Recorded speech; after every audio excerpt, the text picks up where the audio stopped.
Presiden Prabowo angkat bicara soal maraknya kasus bullying di sekolah.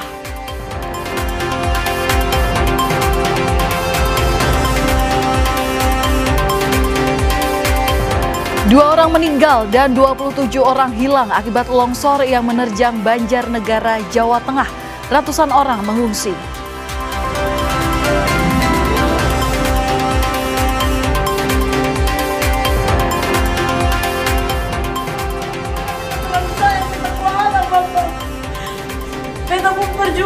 Perjuangan yang terlalu luar biasa, Bapak.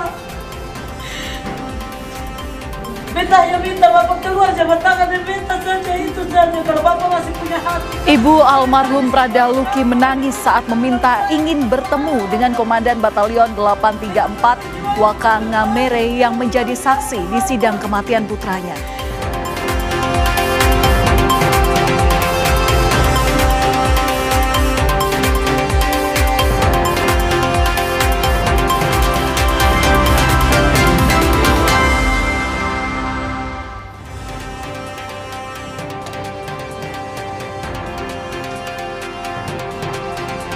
Halo saudara, selamat malam. Apa kabar Anda hari ini? Selain 3 berita utama tadi, kami juga memiliki sejumlah informasi menarik lainnya yang patut Anda simak hari ini di Kompas Malam bersama saya, Valentina Sitorus. Kita langsung ke informasi yang pertama. Saudara, Presiden Prabowo Subianto merespons maraknya kasus perundungan di sekolah. Salah satunya yang diduga terjadi di salah satu SMP. Presiden Prabowo bilang kasus bullying di sekolah harus diatasi. Presiden merespons seorang siswa SMP yang meninggal diduga korban bullying. Korban meninggal usai menjalani perawatan intensif di ruang ICU rumah sakit karena gangguan syaraf di bagian kepala. Pihak keluarga bilang korban diduga mengalami perundungan fisik. Polisi hingga kini telah memeriksa 6 saksi untuk mengusut kasus ini.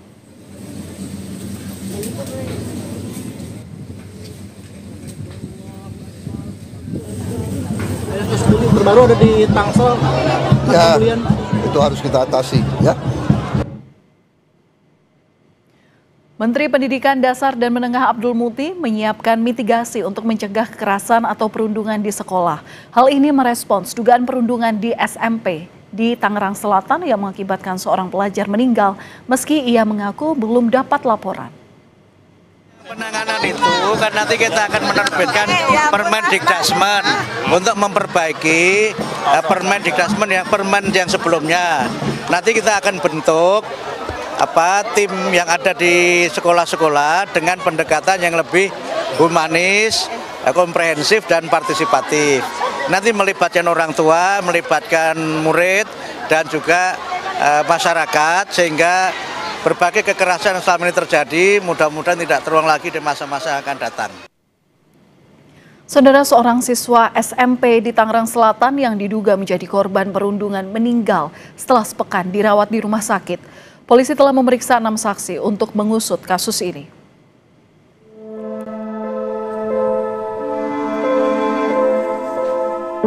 Pilu, seorang siswa SMP di Tangerang Selatan yang diduga menjadi korban bullying meninggal dunia. Korban menghembuskan napas terakhir setelah sepekan dirawat intensif di Rumah Sakit Fatmawati, Jakarta Selatan. Isak tangis keluarga tak terbendung di pemakaman keluarga di Ciater Maruga. Korban meninggal pada Minggu pagi setelah mengalami koma karena gangguan syaraf di kepalanya akibat dugaan kekerasan di sekolah. Pihak keluarga menuntut keadilan agar pelaku ditangkap. Sadar dari hari Selasa. Iya. Nggak ada perkembangan. Senin masih bisa bicara, bisa ngobrol-ngobrol masih bisa. Sanksinya buat sekolah aja sama dari KPI kan kata mau beri sanksi. Sama pihak sekolah gimana tanggapannya untuk sanksi yang diberikan ke pelaku. Berarti pihak keluarga menyerahkan langsung aja. Iya. Kita lebih fokus ke sini aja. Kuasa hukum keluarga korban menyatakan pihaknya bersama KPAI dan Dinas Pendidikan Tangerang Selatan telah melaporkan kasus dugaan bullying ini yang mengakibatkan korban meninggal ke polisi. Sampai saat ini kemarin kita nanya ke pihak PPA Polres, bahwasannya ini laporan itu dari KPAI, Bang. KPAI sendiri yang bikin laporan. Dari UPTD PPA juga bilang Dindik pun juga bilang katanya laporan karena viral. Kepada KPAI, keluarga mengaku sebenarnya telah melapor pada pihak sekolah terkait perundungan pada korban.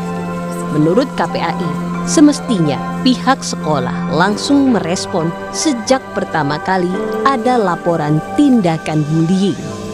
Tapi dari pihak keluarga katanya sudah melaporkan ke pihak sekolah gitu ya. Nah, mestinya laporan pertama dalam bentuk apapun itu, apalagi ini siswa baru ya, siswa baru karena baru baru masuk sekolah dari kelas 6 ke kelas 7. Itu kan mestinya direspon dengan cepat. Nah, ini pembelajaran untuk semua sekolah saja. Jangan anggap remeh setiap laporan bullying yang dialami oleh siswa ya. Mau itu bullyingnya dalam bentuk verbal ataupun dalam bentuk yang lainnya, itu harus disikapi. Polres Tangerang Selatan telah memeriksa 6 saksi untuk menyelidiki dugaan perundungan yang dialami korban. Polisi juga mengusut apakah sakit yang diderita korban berkaitan dengan tindak kekerasan yang dialaminya di sekolah. Kami berinisiatif dari awal dari Polres Tangerang Selatan tanpa adanya laporan polisi maupun keterangan dari orang tua korban, kami sudah melakukan rangkaian penyelidikan. Nanti sudah ada pemeriksaan Pak, saksi-saksi ya, terkait. Saat ini yang kami sudah periksa sudah total ada 6 orang saksi yang kita lihat, kita perkirakan mengetahui tentang adanya peristiwa dugaan tindak pidana ini. Korban diduga dirundung teman sekolahnya sejak masa pengenalan lingkungan sekolah pada Oktober 2025. Akibatnya, korban harus menjalani perawatan intensif karena gangguan syaraf pada kepala bagian belakang yang berimbas pada mata dan kesehatannya. Eka Marlupi, Kompas TV, Tangerang Selatan, Banten.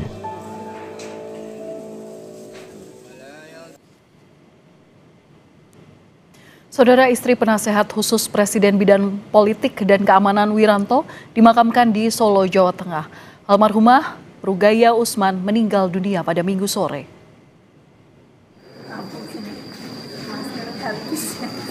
Jenazah istri Wiranto, Rugaya Usman, dimakamkan di makam keluarga Delingan, Karanganyar, Jawa Tengah pada Senin siang. Sosok Rugaya dikenal sebagai pendamping setia Wiranto jauh sebelum suaminya mencapai puncak karir di militer hingga kini. Sejumlah tokoh datang melayat seperti penasihat khusus Presiden Jenderal Purnawirawan Dudung Abdurrahman dan mantan Gubernur Jateng Bibit Waluyo.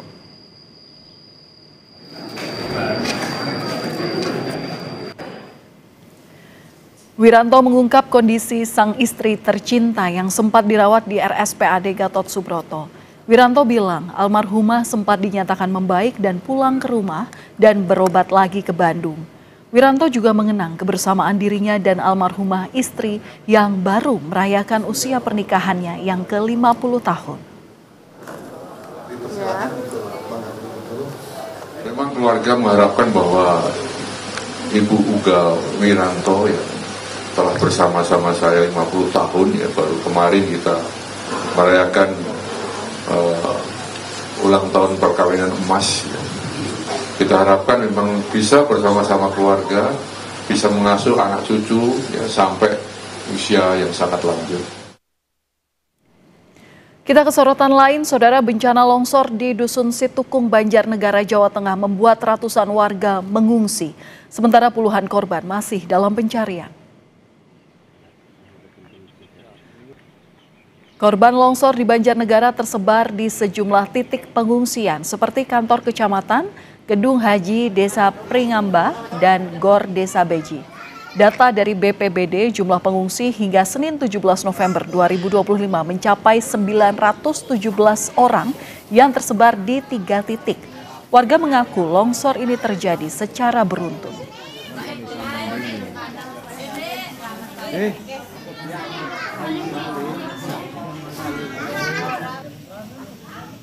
Pas longsor, lihat dari yang kecil sampai yang terbesar itu, lihat jatuhnya.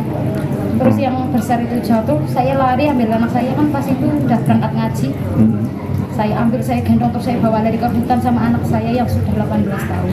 Ini bisa ditempatkan yang lain, direlokasi ke tempat yang lebih aman.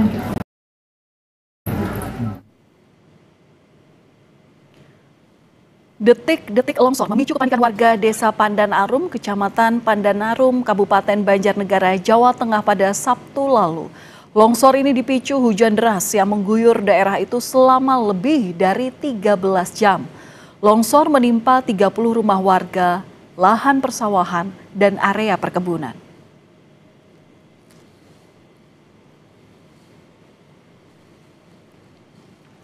Terkait perkembangan bencana longsor di Dusun Situkung, Banjarnegara, Jawa Tengah, kita akan tanyakan kepada narasumber kami. Sudah ada Kepala Kantor SAR Semarang, Bapak Budiono. Selamat malam, Pak Budiono. Selamat malam, Mbak Valen. Iya, Pak Budiono, mungkin bisa diinformasikan kepada kami sampai saat ini proses penyelamatan ataupun juga proses pencarian korban ini seperti apa? Apa upaya paling maksimal yang telah dilakukan? Ya, terima kasih Mbak Valen. Hari ini Desa Pandanarum, Kecamatan Pandanarum, Kabupaten Banjarnegara. Kami Basarnas beserta dengan tim SAR gabungan, di sini ada TNI, Polri, BPD, dan seluruh unsur para relawan telah bersama-sama untuk melakukan operasi SAR. Hari ini kami tim SAR gabungan telah berhasil melaksanakan evakuasi terhadap 41 warga yang berada di hutan karena mereka menyelamatkan diri pada saat terjadinya longsor. Dan pagi hari ini juga tim SAR gabungan juga telah melaksanakan evakuasi satu orang warga di lokasi kejadian dalam keadaan meninggal dunia. Sehingga korban seluruhnya yang meninggal dunia ada 2 orang dan 27 orang masih dalam pencarian. Demikian, Mbak. Oke, baik. Pak, ini kan kami mendapat informasi bahwa memang daerah di tempat ini atau di Banjarnegara ini adalah termasuk daerah yang rawan longsor. Bahkan selama 10 tahun terakhir ini termasuk yang menghasilkan banyak korban begitu. Sampai sekarang ini juga sebagai informasi kepada kami, kondisi medan di titik pencarian korban itu seperti apa, Pak? Ya, sampai hari ini, tadi sore ini, memang lokasi kejadian longsor tersebut memang di ketinggian dan di sana tadi masih ada kerawanan ataupun potensi pergerakan tanah ataupun longsor susulan, dan juga di lokasi tadi siang hingga sore hari tadi cuaca yang tidak menentu, sehingga kami tim SAR gabungan dengan sangat berhati-hati selalu memperhatikan keselamatan tim, dan kami juga bersama-sama dengan seluruh unsur terkait sudah melaksanakan operasi SAR dengan saling berkoordinasi, sehingga tim SAR di lapangan juga safety first yang diutamakan. Demikian, Mbak. Iya, Pak, ini kan potensi cuaca ekstrim masih terus terjadi dan bencana hidrometeorologi termasuk juga tanah longsor ini masih bisa kemungkinan terjadi secara susulan begitu. Nah, bagaimana warga ini memahami potensi resiko bencana di wilayah terdampak ini? Terkait juga ya itu longsor susulan itu tadi, Pak. Iya, untuk saat ini warga yang di sekitar longsoran yang masih ada rumah-rumah warga memang seluruhnya sudah diungsikan, sehingga untuk warga yang rentan ataupun berbahaya di lingkungan sekitar longsoran sudah diungsikan, dan kami dalam melaksanakan evakuasi juga tetap memperhatikan pergerakan-pergerakan dari bawah tanah tersebut, karena memang tadi pagi masih terlihat adanya rekahan ataupun potensi-potensi terjadinya longsoran susulan. Demikian, Mbak. Oke, Pak, untuk informasi saja, luasan daerah terdampak hingga saat ini berapa, Pak, luasannya? Ya, memang ukurannya memang sangat panjang ya, dari atas hingga perkampungan.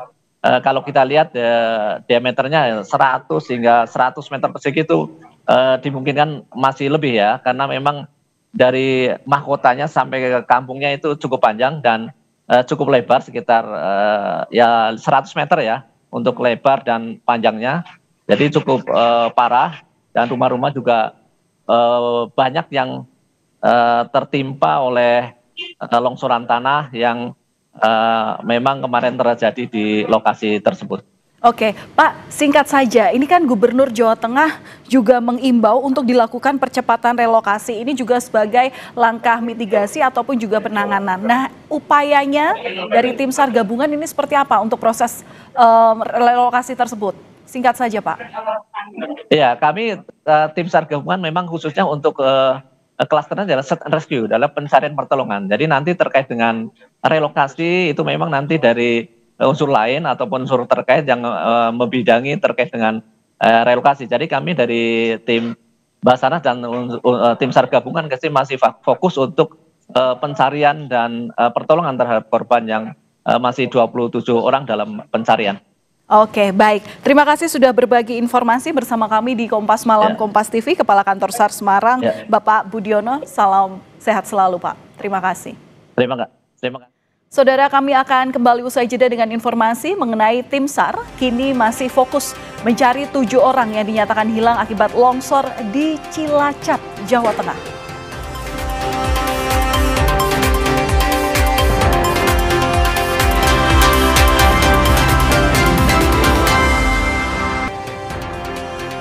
Saudara, hari kelima pencarian korban tanah longsor di Cilacap, Jawa Tengah. Dari 10 korban hilang, tim SAR gabungan menemukan 3 korban dalam kondisi meninggal. Dengan ditemukannya 3 korban, total korban tanah longsor di Cilacap yang ditemukan meninggal yakni berjumlah 16 orang. Tim SAR kini fokus mencari 7 orang yang dinyatakan hilang. Petugas akan melanjutkan pencarian pada esok hari dengan melibatkan anjing pelacak dan sejumlah alat berat.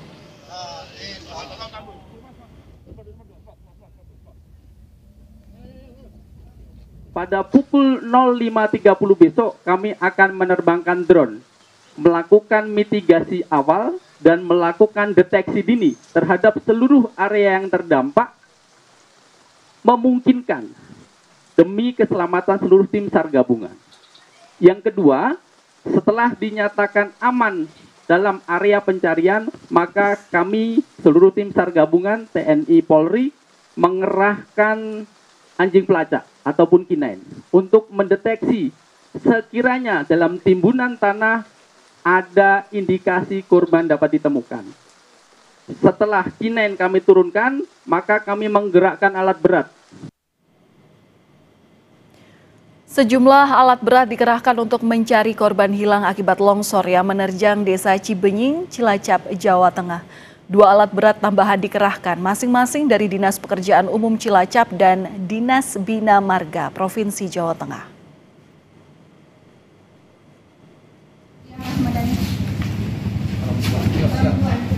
Sejumlah keluarga korban longsor mulai mendatangi posko antemortem di RSUD Majenang, Cilacap. Mereka datang untuk mencocokkan identitas dengan korban yang ditemukan oleh tim gabungan di lokasi longsor. Keluarga menjelaskan ciri khusus yang ada pada korban serta menunjukkan foto semasa hidup.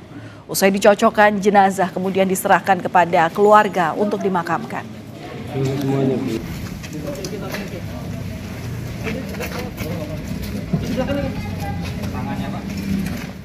Saudara, sejumlah warga yang terdampak longsor di Cilacap, Jawa Tengah masih bertahan di pengungsian. Salah satunya di Balai Desa Cibenying.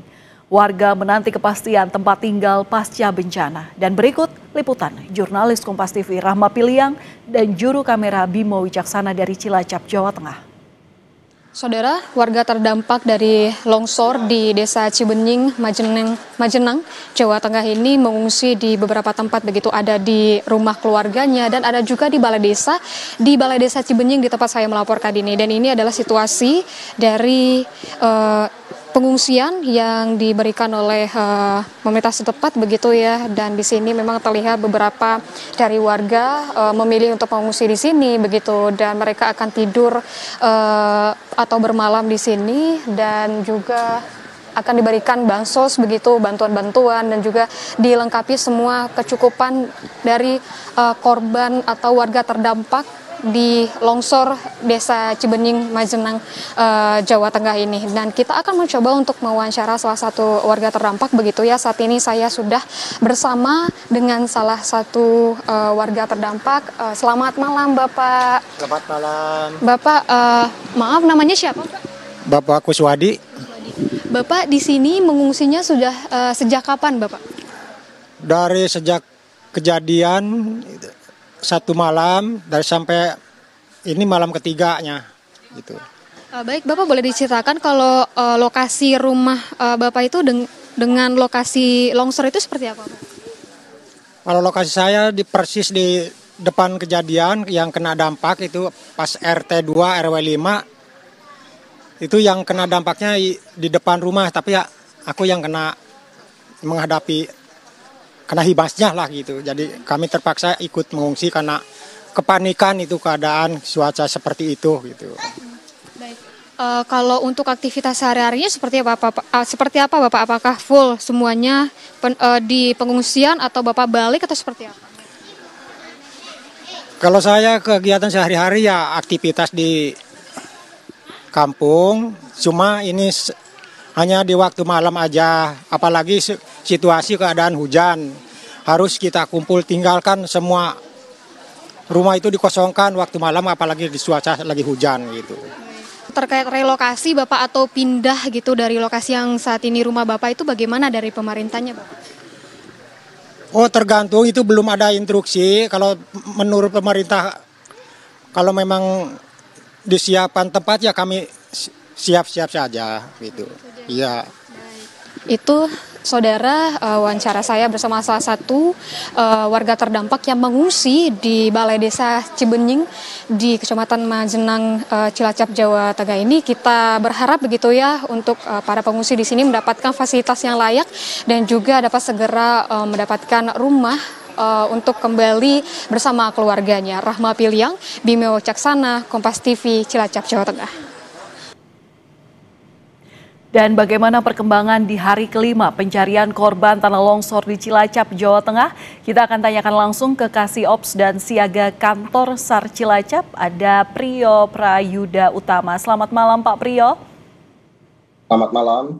Pak Priyo, koreksi jika saya salah, ada informasi bahwa hingga kini masih ada 7 orang lagi yang belum ditemukan.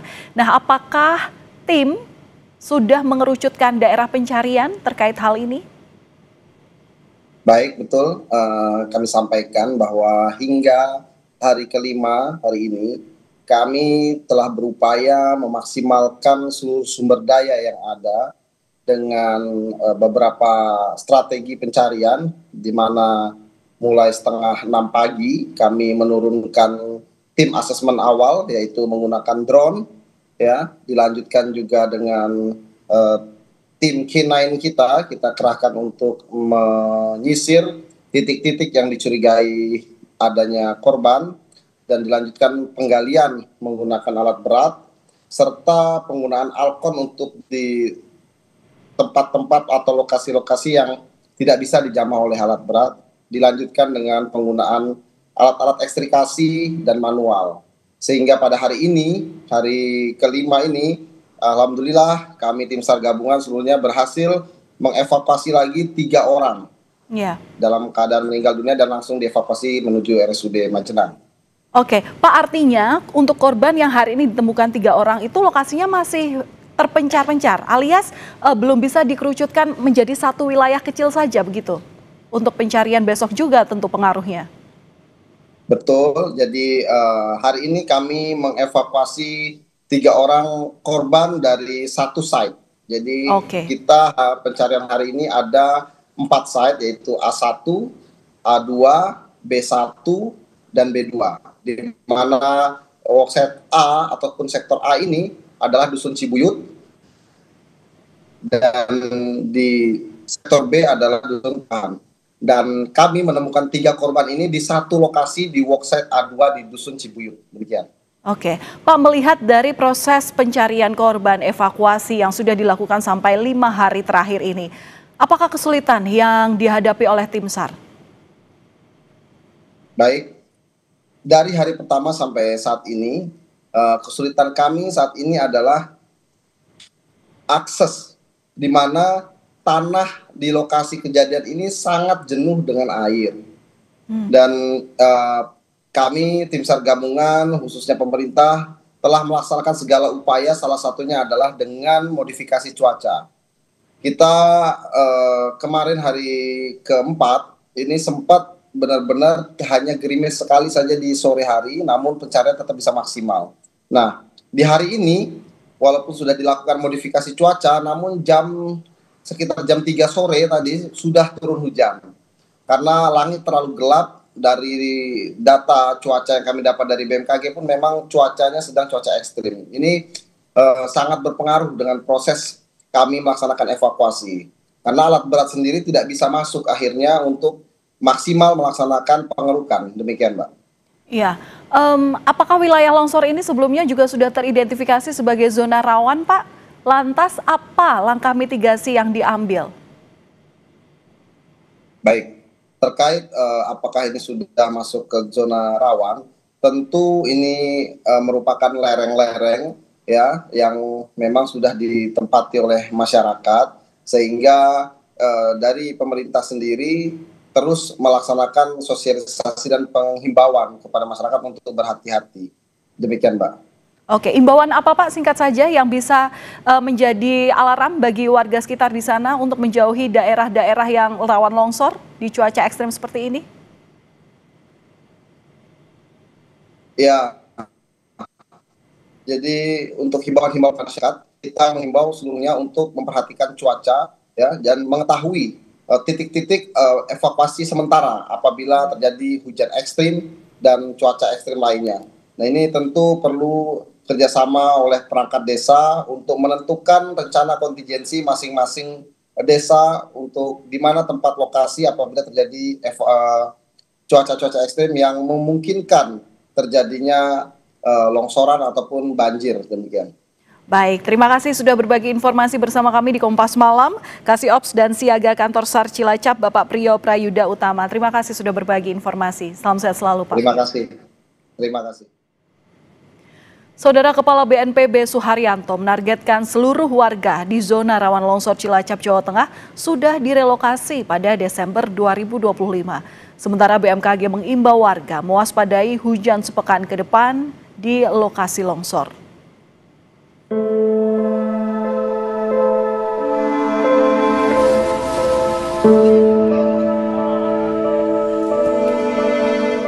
Musibah datang tak diduga. Warga Desa Cibenying, Kecamatan Majenang, Cilacap, Jawa Tengah menanti kepastian nasib setelah rumah mereka hancur diterjang longsor. Kepala BNPB Suharyanto akan segera mendata warga terdampak untuk merelokasi warga di zona rawan longsor Cilacap. BNPB menyebut warga terdampak ditargetkan pindah ke hunian sementara pada Desember 2025. Saya senang Kabupaten Cilacap ini karena tadi bisik-bisik dengan Pak Bupati sudah siap perlahan relokasinya. Nah, berarti sudah bisa cepat kita bekerja. Itu sudah siap. Ya. Sudah siap. Karena ini masalah yang di daerah lain itu tidak pernah beres ini. Terkait dengan penyediaan lahan pengganti. Ya. Tapi kalau ini beres, nanti segera kita akan bangun untuk yang paling cepat hunian sementara, Pak. Sementara itu BMKG mengimbau warga tetap mewaspadai potensi bencana di tengah prediksi hujan ringan hingga lebat di wilayah terdampak longsor Cilacap. Kondisi ini dapat menyebabkan tanah menjadi jenuh air dan mengurangi kestabilan lereng, sehingga meningkatkan potensi terjadinya tanah longsor di daerah ini, terutama pada kawasan tebing, lereng perbukitan, dan bantaran sungai. BMKG menghimbau masyarakat, terutama yang bermukim di lereng perbukitan, tebing sungai, dan kawasan rawan longsor, untuk meningkatkan kewaspadaan terhadap potensi tanah longsor akibat hujan dengan intensitas sedang hingga lebat yang dapat terjadi dalam beberapa hari ke depan. Sebelumnya, BMKG mendeteksi 2 bibit siklon tropis mendekati wilayah Indonesia. BMKG mengingatkan waspada cuaca ekstrim yang berpotensi memicu bencana. Berdasarkan data BNPB dari 514 kabupaten kota di Indonesia, 156 diantaranya masuk dalam kategori risiko bencana tinggi, sedangkan sisanya masuk kategori sedang. Tim Liputan, Kompas TV. Informasi usai jeda, Saudara, proses belajar mengajar SMA Negeri 72 sudah mulai digelar secara tatap muka, namun sebagian siswa masih belajar secara daring.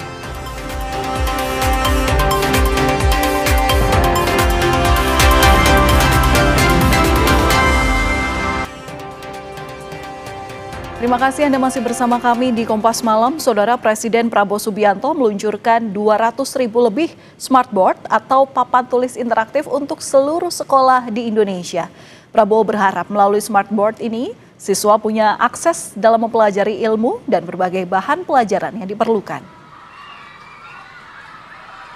Interactive flat panel atau smartboard dibagikan ke berbagai jenjang sekolah mulai dari tingkat PAUD hingga SMA dan SMK. Peluncuran dilakukan di SMP Negeri 4 Kota Bekasi, Jawa Barat. Pembagian ini merupakan bagian program digitalisasi pembelajaran. Menurut Presiden Prabowo, jumlah yang dibagikan sudah mencapai 75% dari target. Presiden berharap smartboard atau papan tulis interaktif ini bisa membantu sekolah dan siswa dalam mengakses ilmu secara digital, terutama berbagai bahan pelajaran yang dibutuhkan.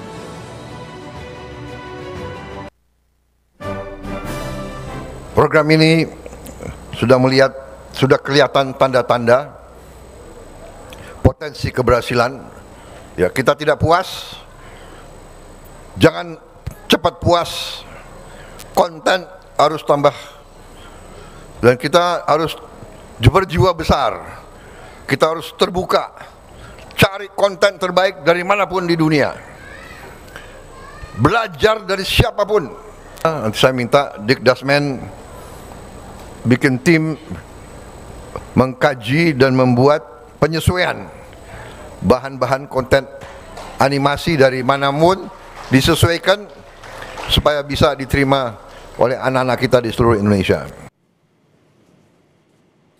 Saudara, pasca ledakan yang terjadi di SMA 72 Jakarta pada Senin pagi, siswa SMA 72 ini kembali ke sekolah untuk mengikuti pelajaran tatap muka. Siswa dan pihak sekolah mengawali kegiatan dengan upacara bendera dan doa bersama.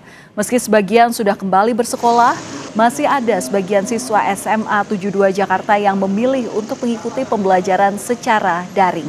Pihak sekolah memberikan kebebasan kepada siswa yang ingin memilih pembelajaran tatap muka ataupun daring.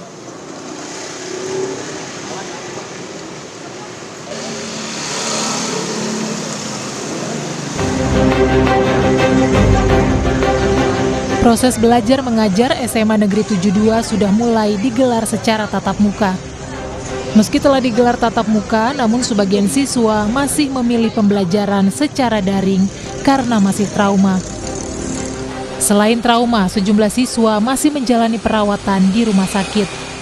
Direktur RSIJ Cempaka Putih bilang, lebih dari 90% korban mengalami gangguan pendengaran akibat suara ledakan. Saya ingin merevisi nih, karena sebelumnya dikatakan masalah gangguan pendengaran itu sekitar 75%, tapi ternyata lebih dari 90% ada gangguan pada pendengaran. Adalah karena trauma akustik ya, akibat suara yang dahsyat yang keluar dari sana. Gubernur DKI Jakarta Pramono Anung menyebut pihak sekolah harus cek kesiapan siswa pasca pulih dari tragedi. Pramono juga bilang banyak murid masih trauma pasca ledakan hingga meminta untuk pindah sekolah. Mereka akan mengundang murid dan guru-gurunya untuk berdiskusi. Tetapi prinsipnya saya sampaikan kepada Ibu Kepala Sekolah, kalau memang Senin besok sudah siap silakan dibuka. Tapi kalau belum siap jangan dipaksakan. Memang yang saya kaget, Bu Kepala Sekolah juga menyampaikan ada beberapa siswa yang trauma. Nah, karena trauma minta pindah sekolahnya, tetapi kan ini menjadi persoalan tersendiri. Psikolog klinis forensik Cassandra Putranto bilang, selain pemulihan mental, harus ada bantuan bagi korban yang mengalami gangguan pendengaran untuk bisa mengikuti belajar mengajar secara tatap tatap muka maupun daring.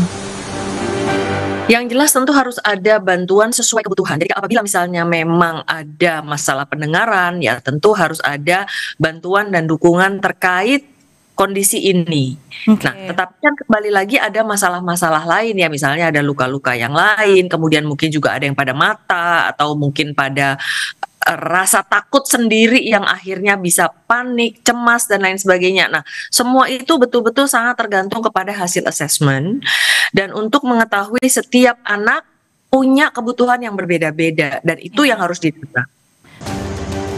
Butuh banyak dukungan agar para siswa SMA Negeri 72 termasuk para korban pulih secara fisik dan psikis pasca tragedi. Bantu mereka pulih agar bisa meniti cita-citanya. Tim Liputan Kompas TV.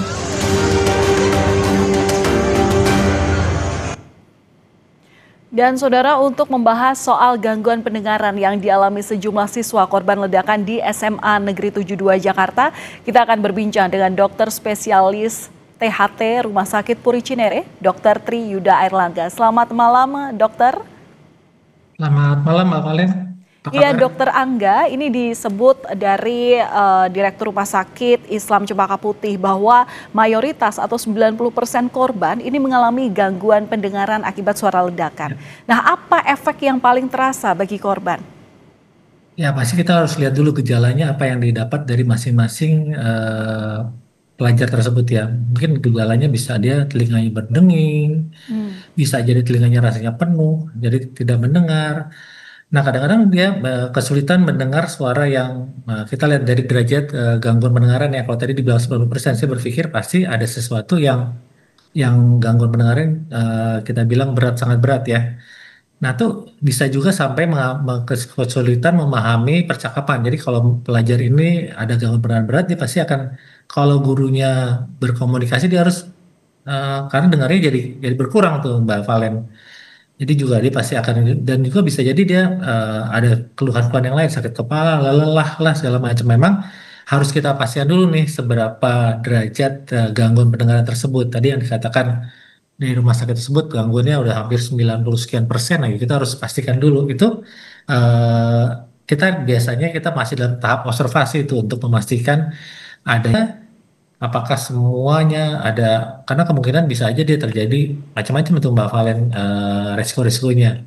Bisa aja dia ada gendang telinganya pecah gitu ya, mungkin ya, lubang gara-gara suara yang sangat keras, atau bisa juga gara-gara nanti menyebabkan rangkaian tulang-tulang pendengaran di situnya mungkin yang terganggu. Jadi kita bisa membagi antara gangguannya bisa gangguan hantaran saja kayak kita bicara nih Mbak Valen, atau mungkin ada gangguan sarafnya atau campuran dari kedua gangguan tersebut.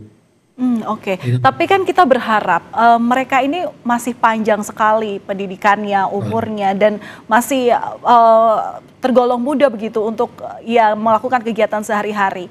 Treatment seperti apa yang paling cocok bagi para korban ini? Tentunya memang treatment secara medis ataupun juga support dari orang-orang terdekat, baik itu dari pihak sekolah ataupun keluarga.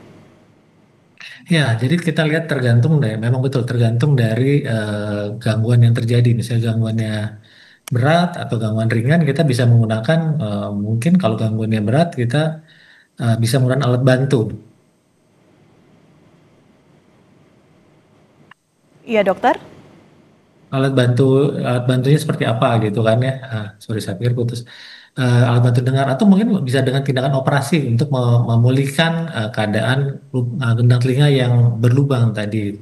Jadi kita akan melihat masing-masing kasus per kasus nanti gitu Mbak Valen. Oke, dok, berarti artinya mereka ini bisa sembuh dan kemudian bisa mendengar secara normal lagi ya dok ya? Harapannya seperti itu, makanya tergantung dari masing-masing kasus yang didapatkan. Kalau misalnya dia apakah harapannya bisa membaik, ada kalanya juga misalnya gangguan sangat berat, ya nanti harus dipastikan apakah dengan alat-alat bantu tersebut bisa memperbaiki secara setidaknya mendekati normal lah, Mbak Valen. Iya, oke. Dok, singkat saja, adakah efek jangka panjangnya terkait dengan peristiwa ini, kemudian juga dengan pengobatan medis yang hingga saat ini masih terus dilakukan pada korban, karena kan ini pengobatannya dilakukan secara intensif ya? Betul. Ya jangka panjangnya mungkin kita harus lihat nanti apakah dia mempunyai efek sisa dari gangguan pendengaran tersebut. Karena kan pasti teman-teman dari rumah sakit yang merawat pasien tersebut juga pasti akan mengobservasi terus secara ketat sejauh mana kita bisa mengobservasi dan memberikan tata laksana yang terbaik untuk para siswa ini sehingga proses belajar mengajarnya tidak terganggu dalam hal masalah pendengaran. Karena kita tahu belajar itu tidak hanya melihat, tapi juga proses mendengar harus kita optimalkan supaya Oke. dia bisa mengambil manfaat yang lebih baik gitu, Mbak. Oke, dokter singkat saja, kalau melihat dari sejarah akibat cedera ledakan yang dialami korban-korban dan kemudian berpengaruh pada pendengarannya, ini biasanya pengobatannya maksimal dilakukan berapa lama, dok? Singkat Biasanya saja. kita lihat dari di awal dari 2 minggu, 1 bulan sampai 3 bulan sih kita akan bisa melihat efeknya sampai sejauh mana. Karena biasanya kalau lebih dari 3 bulan dia biasanya sifatnya bisa permanen. Tapi tergantung dari masing. Bukan juga secara optimal oleh para korban ini. Terima kasih Dr. Angga sudah berbagi informasi, insight-nya, pandangannya terhadap kami di Kompas TV, Kompas Malam. Salam sehat selalu Dr. Angga. Terima kasih, Mbak. Saudara, kami masih akan kembali usai jeda dengan informasi mengenai ibu almarhum Pradaluki menangis saat meminta ingin bertemu dengan Komandan Batalion 834 Waka Ngamere yang menjadi saksi di sidang kematian putranya.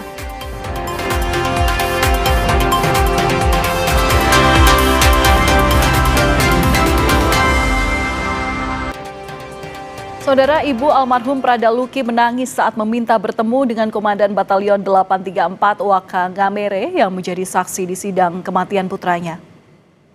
Tuhan selama bagaimana beta terlalu sayang beta ku anak Bapak. Beta pun perjuangan buat beta aja terlalu luar biasa Bapak.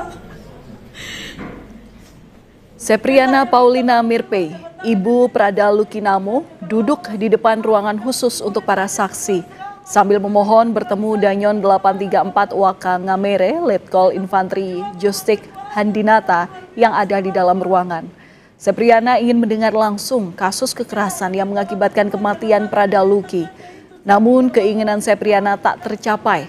Petugas berjaga di depan pintu, Danyon baru keluar ruangan setelah Sepriana dan keluarganya pulang.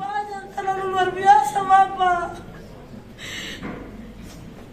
Beta yang minta Bapak keluar jabat tangan dan beta saja itu saja kalau Bapak masih punya hak. Informasi lain, Saudara, Hakim Mahkamah Konstitusi Arsul Sani membantah tudingan ijazah palsu program doktoral miliknya. Ijazah Arsul dipermasalahkan oleh Aliansi Masyarakat Pemerhati Konstitusi atau AMPK.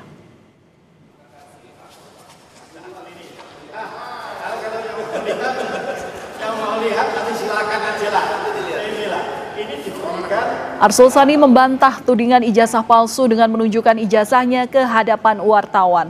Arsul bilang program doktoral ia tempuh selama 11 tahun karena kesibukan menjadi pengurus P3 dan anggota DPR.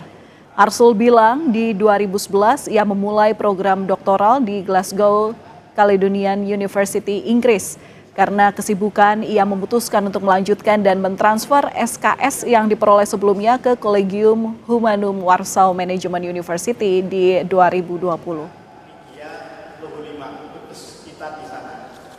Dan beliau itu bukan skemanya adalah program transfer doktoral, ya.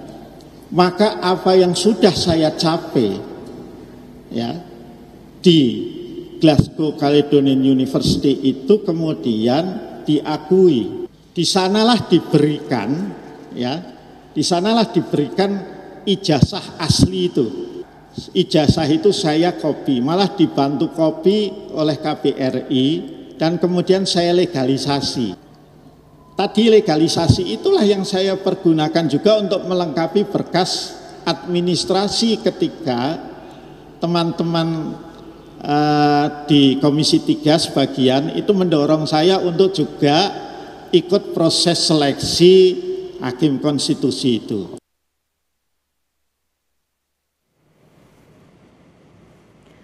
Melalui keterangan tertulis kepada Kompas TV, Ketua Majelis Kehormatan Mahkamah Konstitusi menyampaikan dugaan ijazah palsu Arsul Sani sedang dalam pemeriksaan. Wewenang kami adalah memeriksa ada tidaknya pelanggaran kode etik dan perilaku hakim dan bukan ada tidaknya tindak pidana.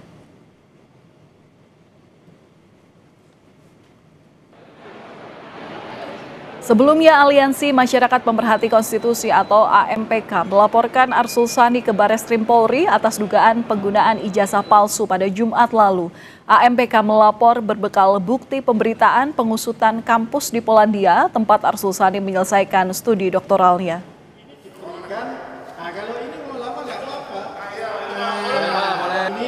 Ini yang pakai jilbab istri saya.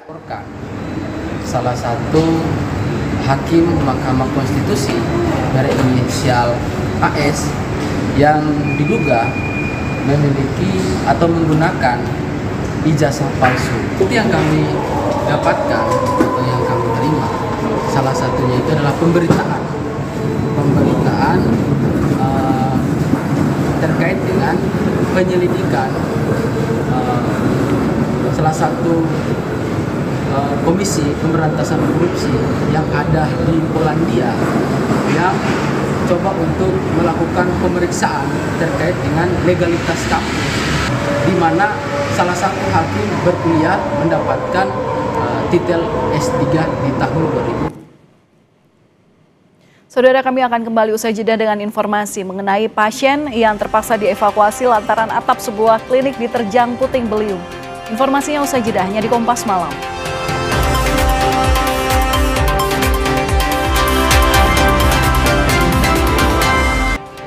Saudara, sebuah klinik di Cirebon, Jawa Barat rusak diterjang angin puting beliung pada Senin sore. Sejumlah pasien terpaksa dievakuasi ke rumah sakit lainnya. Puting beliung menghantam bangunan ruang IGD klinik yang di dalamnya terdapat ruang rawat inap. Tidak ada korban jiwa dan 9 pasien klinik sudah dipindahkan ke rumah sakit lain.